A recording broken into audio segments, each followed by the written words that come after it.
por estar con nosotros en la mañana de hoy. Seguimos acá. Tengo a Fernando Aramburu Porras con nosotros bien temprano. También tengo a Ana Matilde Gómez, René Quevedo, que todos los martes están con nosotros. Don Fernando, gracias por estar con nosotros. Comienzo con un tema que estaba tocando hace unos minutos y que subí ayer a redes sociales y que me llegó de gente de Boquete, y es precisamente la intención de unos promotores de desarrollar proyectos que pudieran llevar a la construcción de edificios para albergar 1.000 personas, 2.000 personas en el área de Boquete. Esto generó reacciones de rechazo en las redes sociales el día de ayer. La gente diciendo, me vas a dañar lo que tengo en Boquete y lo que me ha llevado a mí a mantenerme en Boquete. ¿Qué piensa un hombre como usted, don Fernando, de esto? Buenos días, Álvaro. Buenos días. Bueno, tengo una experiencia sobre eso cuando vivía en el barrio. ¿Cómo está Ana Matilde? Ya te estoy viendo. Buenos días. Nosotros tenemos un barrio bonito, tranquilo, residencial, con zonificación de residencial, R2 creo que era. Y de repente la avaricia in- interminable, ilimitada de ciertos promotores comenzaron con los cambios de zonificación. Pero no se hizo un estudio previo del área para zonificarla. Bueno, esto va a ser comercial, esto vamos a transformarlo en residencial de alta densidad, una cosa bien hecha, programada, consultada con los vecinos para dar la opinión, etcétera, etcétera. No, no. Esto fue caso por caso. O sea, lotes específicos que gracias al lobbying y otras cositas, estos señores promotores lograban cambiarle la zonificación. Y de la noche a la mañana usted se encontraba que un lote que era residencial al lado de su casa, de repente se convertía en RM2, o sea, alta intensidad, alta densidad. Podían construir un edificio al lado de su casa. Y así fue, y fueron destruyendo el barrio, y nunca se hizo una zonificación general.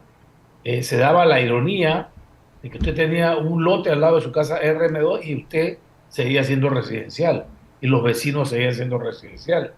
A nosotros nos pasó inclusive el caso de que un grupo comercial conocido en Panamá, nosotros vivíamos en calle 61, un grupo comercial conocido en Panamá logró cambiarle la zonificación a dos dúplex de la calle, una calle residencial, estrecha, hasta bonita, diría yo, ¿no? Logró cambiarle la zonificación a RM2 comercial. ¿Y qué crees tú, Álvaro? Construyeron un depósito, un depósito para recibir contenedores, porque su negocio quedaba en la esquina de Via Brasil con calle 50, ya se imaginarán quiénes eran, calle 50 y Vía Brasil, y entonces necesitaban un lote adicional porque no les alcanzaba para poder recibir la mercadería. Ah, bueno, fácilmente consiguieron cambiarle la zonificación en el Ministerio de Vivienda con el señor Batista, porque lo menciono con su nombre, cambiaron la zonificación y lograron un permiso de construcción con otro señor que después fue enjuiciado en ingeniería municipal. Y empezaron a construir y nos construyeron el depósito. Entonces nosotros los demandamos, fuimos a todas las instancias y se lo ganamos en la Corte Suprema. Y adivine usted lo que pasó. Uh-huh. Ganamos el caso en la Corte Suprema, entonces nos dice mi abogada, la licenciada Julia de Santis, que ahora es la presidenta de Pedra, nuestra abogada, ganó su caso y me dice, oye, te tengo una buena noticia, ganaste el caso. La mala noticia es que ahora tienes que demandar al Estado. No puedes demandar al que construyó, sino al Estado, porque el Estado fue el que le concedió el permiso a esta gente y ellos son los responsables por los daños y por juicios. O sea, esa es la ironía. La ley está diseñada para favorecer a los promotores. Este es un país donde no hay límite a la avaricia y se atropellan los derechos de los individuos. Por eso yo estoy totalmente en desacuerdo que se esté cambiando la zonificación en Boquete de manera arbitraria, sin consulta, y para favor de intereses particulares. No, señor. La comunidad de Boquete debe parar firme y evitar que esto suceda como sucedió en un barrio, como sucedió en San Francisco, y destruyeron toda la urbanidad de la ciudad. El urbanismo y en toda perdón y buenos días a todos, ¿Cómo pero están, Matilde? se han hecho por todo el país. La especulación solamente tiene el límite cuando te encuentras con un servidor público capaz de hacer bien su trabajo y de tener una visión y comprender el sentimiento que tiene un residente cuando una persona que ha vivido muchos años en su casa, en un lugar que es residencial, y de la noche a la mañana le dicen que le van a meter un monstruo de 20 pisos, 30 pisos Como le al han hecho a lado, mucha gente, como le hicieron en su Panamá, le han hecho vida, eso a mucha gente. pero su vida cambia dramáticamente. Así es. Aquí en el Carmen fue terrible Sí, también. así es. Acuérdate, con el proyecto del exministro Sabonge y otros, ha sido muchas comunidades en Panamá han sufrido y siguen sufriendo, pero es porque tenemos funcionarios pusilánimes y muchas veces que son corruptos, porque Corruptos. permiten los Perdón, precios Matilde, de corruptos. zonificación por lote. Y además no hay como una visión integral. Y, por ejemplo, con el caso que plantea Álvaro de Boquete, yo me preguntaría, pero ¿qué es lo que quieren de Boquete? O sea, ¿qué quieren hacer de Boquete? ¿Qué necesitamos como país que Te voy a sea? decir lo que quieren hacer, Matilde, quieren hacer plata. Eso es lo que es una ambición, la avaricia Reconquistar Boquete se llama el ilimitada de esta proyecto. gente. Y se van a encontrar Reconquistar conmigo, Boquete. porque este fin de semana voy para Boquete y si hay una marcha, me sumo a esa marcha. Pero eso tiene que tener algún servidor, pues los alcaldes tienen que ser parte del diseño de sus ciudades o de las ciudades que Exactamente, representan. exactamente. Yo no Bueno, sabía Tienen que que estar Boquete prácticamente. necesitaba reconquistarse. No bueno, sabía. Álvaro, volvamos a nuestro tema, ¿no? Para lo que me invita. Oiga, don Porque Fernando, esta fue ¿cómo se llama? Un adicional, ¿no? sí, No claro, programado. por la coyuntura. Pero 2026, ¿cómo lo ve usted? Don Fernando, estamos enfrentando una situación compleja en temas de desempleo, en escasa inversión, el consumo está lento, producto precisamente del desempleo existente. ¿Cómo ve usted el año y qué tenemos que hacer? Bueno, gracias Álvaro. Yo soy un optimista por naturaleza. Sin embargo, también soy realista. O sea, hay problemas. Este es un año de grandes retos y de oportunidades. Bueno, el año empezó de manera dramática, ¿no? Con la intervención norteamericana en los Estados Unidos, en Venezuela, perdón, y que puede cambiar el panorama geopolítico y también económico en la región. Pero en el caso particular de Panamá, veo que los vientos de recuperación están soplando. O sea, el mes de noviembre y diciembre va a mostrar una recuperación en las ventas importantes, consumo, más que el año pasado. La recaudación de noviembre en el ITBM fue el 20% más que el año pasado.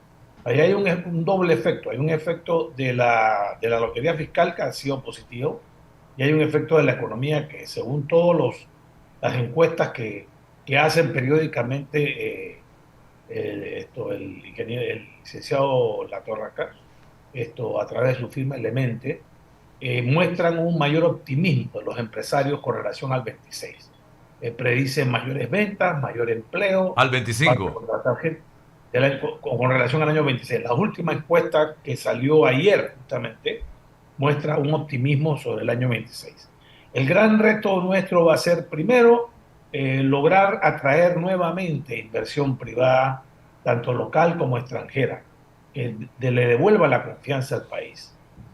Panamá ha perdido un poco la confianza de los inversionistas extranjeros por la situación que hemos tenido, no solamente de baja demanda, sino también de inestabilidad jurídica con relación a el contrato importante de la minera. Eso tuvo un impacto muy negativo. La gente dice, bueno, si a esta empresa tan grande le cancelan un contrato que tenía más de 10 años de vigente y que ya había hecho la inversión, entonces ¿qué me protege a mí?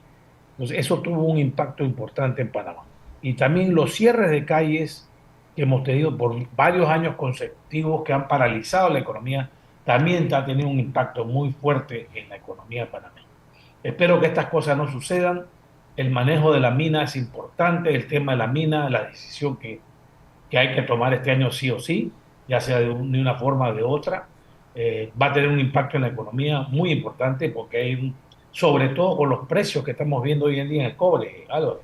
Yo hice un estimado en estos días, es más, te lo mandé, donde a los precios de hoy en día, con la producción del año 22, o sea, si tomamos la misma producción del año 22 de cobre, 350.000 toneladas de cobre, no de concentrado, de cobre, o sea, de contenido de cobre, más las 600.000 onzas de oro, los 2 millones y pico de onzas de plata y el molibdeno. En el año 22 eso representó 2.9 mil millones de dólares, o sea, 2.900 millones de dólares de ingresos para la mina. Al gobierno le tocaba como 500. Esto, esa misma producción, valorada a los precios de hoy en día de 13.000 dólares la tonelada, representarían más de 5.000 millones de dólares. Estamos hablando de 2.500 millones más en ingresos que representaría, eso es mucho dinero. Eso es lo que aporta el Canal de Panamá al país. Ahora, ¿cómo se repartiría este dinero? Esa es la pregunta que hay que hacernos y esa es la tarea que tiene el gobierno en caso de decidir proceder con la mina y que la población lo acepte. Es un trabajo que hay que hacer de información, de forma transparente, después de los resultados de la auditoría, darlos a conocer, etcétera, etcétera, y procurar que la distribución de esa riqueza, de esos excedentes, sea de manera equitativa y no como estaba pactado en el contrato anterior, que era un leonino a favor de la empresa. Yo creo, yo he planteado que por lo menos debe ser 60-40, no 50-50, 60-40 a favor del Estado, como fue en su oportunidad hace 50 años, el contrato de Petroterminal que me tocó a mí negociar en la parte fiscal como director general de ingresos. En ese momento nosotros pactamos con la empresa una distribución de 60 para para el Estado, incluyendo los municipios, que también tenía su participación importante, o sea, los municipios por donde transitaba el oleoducto, y por supuesto una participación accionaria y un impuesto sobre la renta, regalías, impuestos sobre la renta, participación accionaria y contribución a los municipios donde afectados por el oleoducto. Estas son las cosas que tenemos que ver este año. Tenemos que ver cómo reactivamos la inversión, qué es lo que produce empleo, la confianza es importante y la parte fiscal. Las finanzas están muy resquebrajadas. Si bien ha habido una mejoría este año, va a bajar el déficit de 7% al 4%, sigue siendo alto. La deuda sigue aumentando, no solamente en términos absolutos, 6.000 millones aproximadamente, 6.000, 7.000 millones este año, sino en términos relativos. O sea, ha pasado a ser un 65% del PIB. Tenemos que detener este aumento. Los intereses nos están comiendo. Este año vamos a pagar más de 3.500 millones de intereses, o sea, un 30% de los ingresos corrientes del Estado. Eso es muchísimo dinero. En un momento pagábamos 18, 19, 20%, pero no 30%. Entonces ese es el aporte que hace el canal. Se nos va en intereses. Hay que ver cómo nosotros mejoramos los ingresos, eliminando exoneraciones. O sea, este país está lleno de exoneraciones, Álvaro. El 50% de la economía panameña no paga impuestos. Aquí todo el mundo tiene su régimen especial, su exoneración particular. Es un país, o sea, ya la patria boba se acabó. Es hora de ponernos los pantalones largos. Aquí, y especialmente aquellos sectores que yo los denomino las joyas de la corona, o sea, todos aquellos que se benefician de la posición geográfica de Panamá tiene que pagar impuestos sobre la renta. ¿Cómo es posible que después de todas las inversiones que nosotros hemos hecho en la plataforma logística, en el canal, en los puertos, en las carreteras, esas empresas no estén pagando impuestos sobre la renta de Panamá? Me refiero a los puertos, a las zonas libres, los regímenes especiales que se benefician de la mayor inversión y el mayor recurso que tiene la República. Yo sí creo, por ejemplo, que uno puede darle una franquicia fiscal a algún sector en particular con el afán de desarrollarlo y que genere empleo, genere recursos, pero por un periodo determinado, 10, 15, 20 años máximo. Y después de eso, pues a contribuir. Estas empresas renuevan, como el caso de Panama Ports, le renovaron el contrato as is, o sea, como era en el año 97, o sea, no tiene sentido. No tiene ningún sentido, eso hay que corregirlo, hay que mejorar la recaudación, hay que evitar la evasión. O sea, calculo que hay una evasión entre 3.000 a 4.000 millones. Ese es el tamaño del déficit. O sea, si nosotros corrigiéramos eso, tendríamos un déficit cero. Y si elimináramos las exoneraciones, tendríamos un superávit o podríamos realizar inversiones en infraestructura mucho más importantes. Yo fui ministro, como tú sabes, y yo me acuerdo que no había plata para nada. O sea, había las necesidades en materia de agua, de carreteras, de penetración, de escuelas, de centros de salud, es enorme. Y los recursos son muy, muy escasos. Ha mejorado, obviamente, el país ha mejorado, pero siguen siendo muy limitados para las necesidades que tiene el país. ¿Cómo atraer la inversión extranjera necesaria para la generación de empleos? ¿Cómo generar confianza para que el inversionista local invierta también en nuestro país actualmente, don Fernando Aramburu Porras? Bueno, tenemos que mejorar en nuestra imagen como país. Debemos salir de la lista gris de la Unión Europea como un país no colaborante en el tema fiscal. Ya nosotros, en la época del paraíso fiscal y de la economía que vivía de las sociedades anónimas, eso eh, se acabó. Panamá se ha diversificado, ha crecido, Panamá puede subsistir sin ser un paraíso fiscal. Yo creo que esta ley que está proponiendo el Ministerio de Economía, con algunos ajustes, eso hay que aprobarlo para salir de esa lista fiscal. El otro tema es el tema de la justicia. O sea, nosotros tenemos una justicia que muy débil, muy endeble, muy abusada por todos los recovecos jurídicos que hay para postergarla, para demorarla. Está viendo usted el juicio de Odebrecht. Ya todos los países de Latinoamérica condenaron a los que violaron la ley y que se robaron los dineros del pueblo. Y nosotros tenemos 10 años y todavía no hemos condenado a nadie. Y sigue el relajo y sigue la demora y quieren postergarlo más, etcétera, etcétera, etcétera. Y todos son inocentes. Pero ahora resulta que todos son inocentes mariposas. Y caminan Ya tenemos un par de condenados. Acuérdense que el que hace acuerdo de pena es porque acepta su... bueno, hay algunos arrepentidos, pero la mayoría son inocentes mariposas. Eh, Son inocentes mariposas. Todos los abogados, ahí estaba, yo veía la plana de abogados.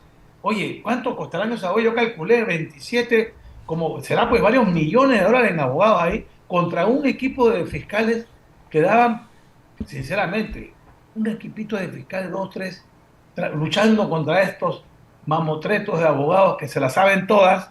Entonces yo veo, yo no sé en qué terminará este juicio, pero la justicia panameña, la impunidad es rampante en este país. Entonces eso da una pésima imagen al exterior. ¿Qué voy a invertir yo en un país que me cambia mi contrato, me lo cancela, y un país donde no hay justicia? La gente camina por la calle, me roban, me estafan y no pasa nada. Entonces esas son las cosas que nos están causando daño, además de otras que también están sucediendo en cuanto a que tenemos costos altos, una mano de obra que no está calificada porque la educación es paupérrima en este país. Entonces, miren a Panamá, por ejemplo, ayer hablaba yo con el embajador de Corea y las oportunidades que hay en los conductores, en los conductores, enorme, ¿no? Pero en Panamá no hay mano, me decía, pero en Panamá no hay mano de obra calificada. conductores eléctricos, Sí, conductores, te refieres sí, a chips y eso. los chips o sea, me dice Fernando, cuando viene una fábrica de esas, no son los 1.000 empleos que generan, es todo lo que apoya a esa industria. O sea, con esa fábrica de semiconductores y de chips, ¿no? Viene una cantidad de empresas que apoyan a esa empresa. Entonces, en Panamá resulta que tenemos problemas de mano de obra calificada y bilingüe. que se requieren, y estamos hablando de niveles de ingeniería. Entonces, esas son una oportunidad que podemos estar perdiendo. Con los proyectos que está haciendo el canal, sí vendrán porque son oportunidades muy rentables, muy concretas, y ahí sí veremos que vienen para licitar lo que es el gasoducto, los puertos y la carretera transísmica del oeste que están construyendo. O sea, yo creo que las oportunidades, hay que corregir, hay que mejorar nuestro nivel educativo, son temas de mediano plazo, ¿no? En el corto plazo, bueno, los proyectos atractivos del canal, pero yo no veo inversiones en el interior de la República porque hemos concentrado la infraestructura en el corredor transísmico. Las inversiones, el 85% en Panamá y en el interior no. Y en el interior hay muchas oportunidades. Lo tenemos, bueno, ya se va a reparar supuestamente la carretera, pero va a ser una carretera de pueblo. Nosotros necesitamos una autopista al interior, más que un tren, con el perdón que me parece que más importante sería tener una autopista moderna de peaje que conecte el interior con la ciudad de Panamá, que integre el interior más el ferrocarril. Bueno, si es rentable, que se haga. No tengo mis serias dudas sobre la rentabilidad de un ferrocarril que puede estar costando más de 10.000 millones de dólares. Con esa plata construimos una autopista de último modelo de alta tecnología, y puede ser hasta de peaje. La gente estaría dispuesta a pagar un peaje, manteniendo la alternativa panamericana abierta, ¿no? Pero yo estoy seguro que la gente estaría de acuerdo a pagar un peaje para ir al interior sin los tranques y las demoras y el peligro que representa Tenemos que abrir oportunidades en el interior, sobre todo en el tema turístico, en el tema agroindustrial, en el tema logístico, porque hay también posibilidades, por ejemplo, en Azuero, con el puerto de Mensabé. Ese puerto tiene muchas posibilidades de convertirse también en un centro logístico que beneficie al país y a la región. Sí, Fernando, el presidente en su mensaje a la nación del 2 de enero abordó 3 temas que me llamaron poderosamente la atención. El tema de la reforma educativa, eso es vital que se haga, pero que se haga bien.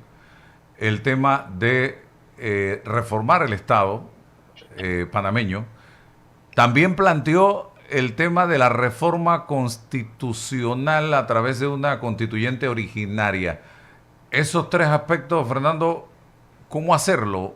Y si le darían un cambio real al país actualmente. Bueno, la reforma educativa es algo que está pendiente desde hace muchos años. Tenemos un currículum muy atrasado. A mí me tocó participar, pero no solamente de lo que es la ley que la rige, que es importante cambiarla, discutirla, modernizarla. Tenemos muy malos resultados. O sea, las inversiones y las estructuras se miden por sus resultados. Y los resultados que tenemos en educación son malos, muy malos, paupérrimos. En los exámenes PISA y otros que hay que miden la calidad de educación, quedamos en los últimos puestos. A pesar de la gran inversión, Panamá invierte per cápita mucho más al nivel de Chile y mucho más que todos los países de Centroamérica. O sea que no es una cuestión de recursos en el caso de la educación, que ni siquiera pueden ejecutar su presupuesto, sino es una cuestión de administración y de sistema. El primer problema es que no se evalúan a los profesores.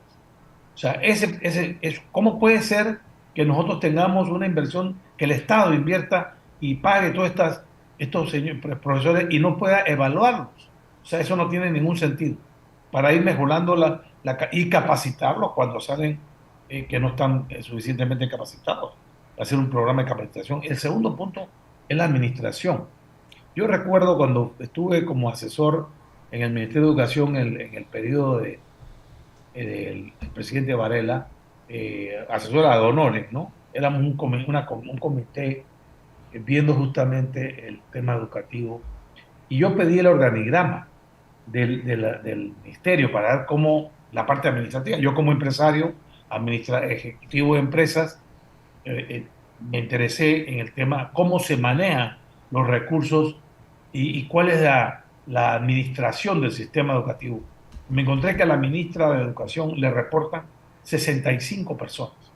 Habían 65 directores, direcciones regionales, subdirecciones, asesores. O sea, imposible de manejar con toda esta burocracia. O sea, eso hay que cambiarlo. Un buen ejecutivo de empresas no debe tener más de 7, 8 personas que le reporten. No hay manera de que él pueda supervisar, evaluar más personas. Eso está demostrado. Entonces tenemos una organización monstruosa, lleno de gente, de burocracia, de botellas, que impiden el funcionamiento fluido y ejecutivo y eficiente de la administración del sector educativo. Eso, y además nos cuesta un montón de plata. Entonces, no evalúan a los profesores, tienen una burocracia que no funciona, no ejecuta los proyectos. Entonces, ¿qué puedes tener como resultados? Tienes un resultado paupérrimo y no tienes la mano de obra calificada. Van estos muchachos, se gradúan de secundaria sin la suficiente capacitación y la mitad desierta. Además, hay una deserción que no se ha corregido con el subsidio de la beca universal, que ahora se llama, tiene otro nombre, PASEU. No se ha resuelto, sigue la deserción muy alta de estudiantes en el sistema público. Si hay excepciones, hay escuelas del sector público muy, muy buenas, que hay que analizar por qué esas escuelas sí funcionan.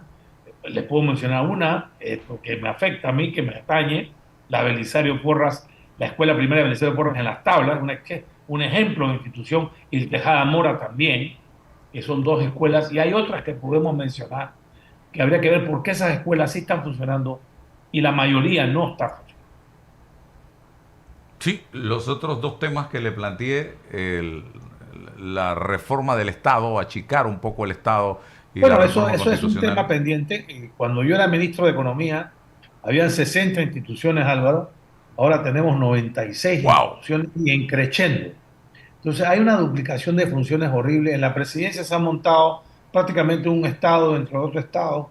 Hay secretarías, creo que son como 12 secretarías.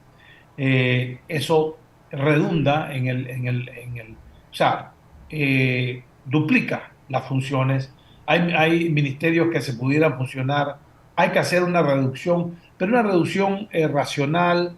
No estoy hablando de votar 20.000 personas del sector público de un solo plumazo, poco a poco, de forma voluntaria, con incentivos para que la gente se jubile. Hay 38.000 jubilados en el sector público que todavía siguen laborando, fusionando instituciones, por ejemplo, como el que se planteó de la mujer y el desarrollo social perfectamente, pero hay otros que se pueden seguir fusionando, revisando la cantidad de instituciones públicas y fusionando para que disminuir la necesidad de personal.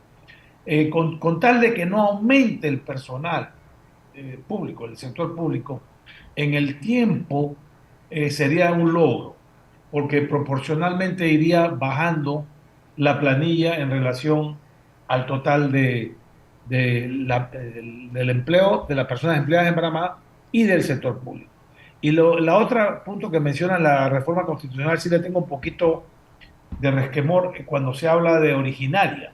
Sí es verdad que hay que cambiar la constitución.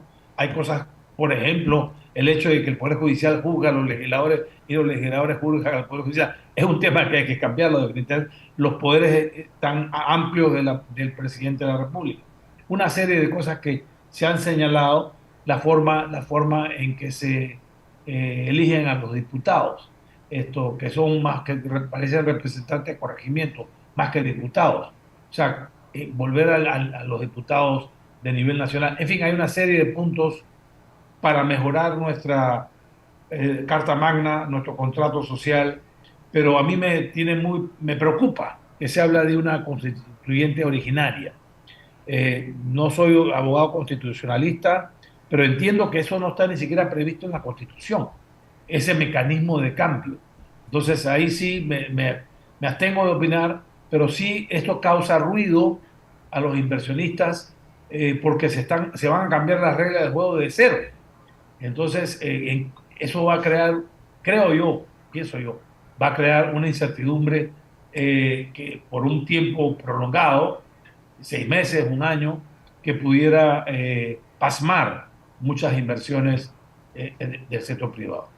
Don Fernando, gracias por acompañarnos esta mañana aquí en Noticias 180 Como no, un Minutos. placer estar con ustedes, con Ana Matilde. Siempre es un gusto escuchar a una mujer valiente como ella, que se atreve, que dice las cosas como Dios manda. Que a ti, por supuesto, Álvaro, tú sabes nuestra relación de tantos años.